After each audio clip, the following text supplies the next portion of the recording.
කොහොම කියලා මේකේ ස්පෙසිෆිකේෂන්ස් ටික කියන්න බැරි වුණා. තෝ කට්ටිය කොහොමද? ඉතින් ඔන්න අද කරන්න යන්නේ අන්බොක්සිං වීඩියෝ එකක්. ඒක මගේ PC එක.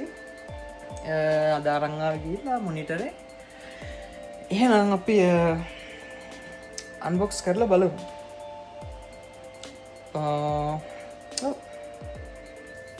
හරි මේක තමයි මොනිටරේ. ඉතින් මොනිටරේ PC එක දෙකම එකට නිකන් තමයි ගත්තේ. සෙන්ටර්කොම් කියලා තියෙන අපේ ඕබන් වල ළඟ අපි ඉන්න හරිය. ඉතින් මේක තමයි මොනිටරේ.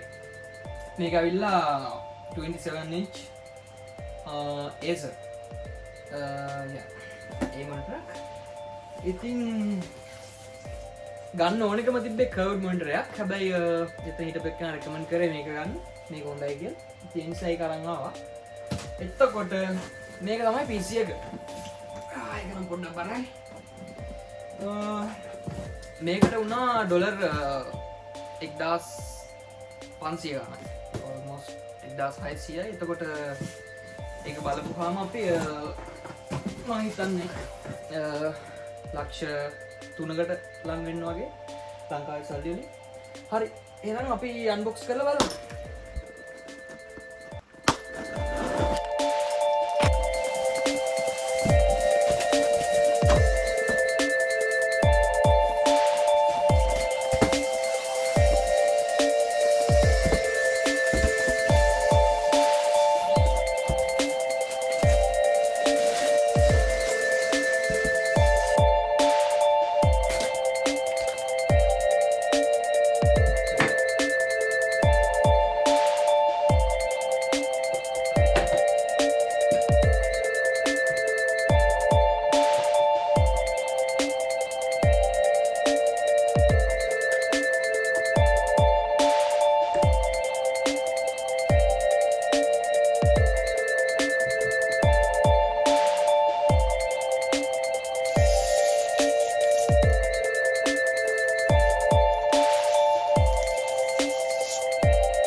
ඉතින් මේ අපි ලංකාවේ සාමාන්‍ය කම්පියුටරයක් ගත්තේ දැන් නම් කොහොමද දන්නේ? ඉස්සර අපි ගත්තේ පවර් කේබල් එක කනෙක්ටර්ස් වෙනම ගන්න ඕන.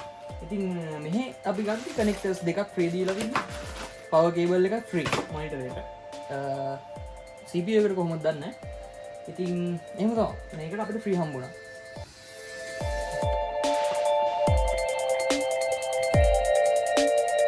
ඔන්න ඉතින් අපේ මොනිටර් එක හරි.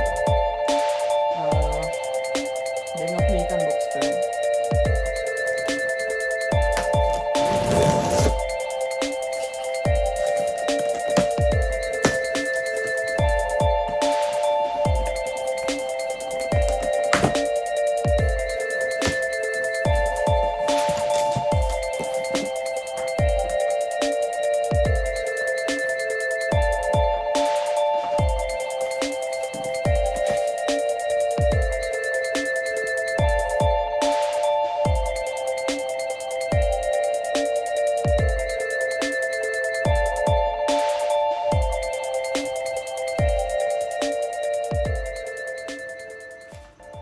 හරි ඔන්න අපි දැන් PC එක සෙටප් කරගත්තා.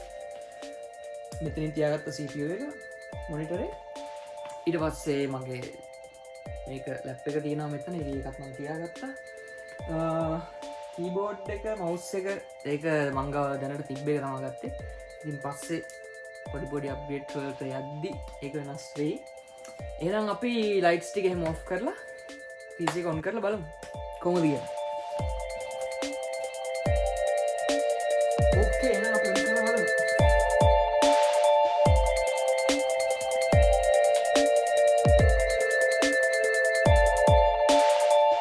Wow.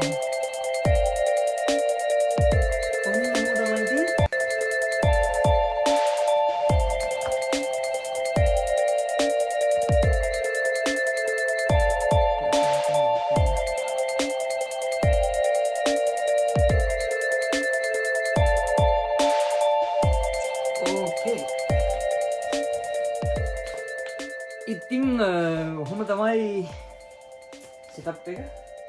ඇත්තම ගියොත් අපි ඉතින් ඩවුන් කරලා Call of Duty දාගත්තා.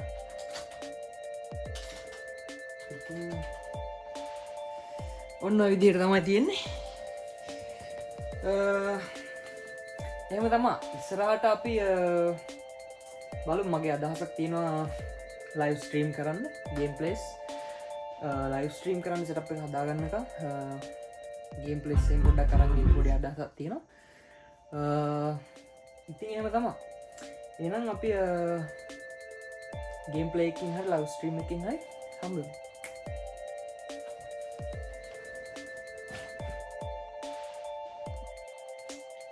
ඕකේ ඉතින් කට්ටියට මේ ඔක්කොම කියලා මේක ස්පෙසිෆිකේෂන්ස් ටික කියන්න බැරි වුණා.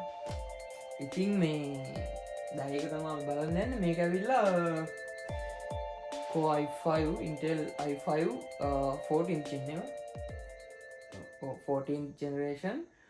එතකොට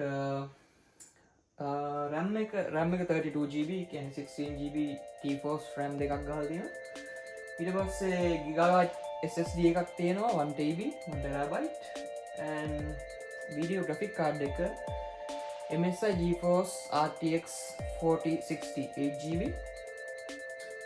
ඉතින් එහෙම තමයි. ඊට පස්සේ ඊට අමතරව RGB lights cooling fans 3-4ක් තියෙනවා. liquid cooling තියෙන එකක් තියෙනවා. හැබැයි මේක ඇවිල්ලා මේ fans වලින් cool වෙන එක liquid cooling එක ගත්තේ නෑ. මොකද liquids අර කාලෙකට මාරු ගන්න වෙනවා. ඒවත් මේවත් එක්ක පොඩ්ඩක් වැඩි අවුල්.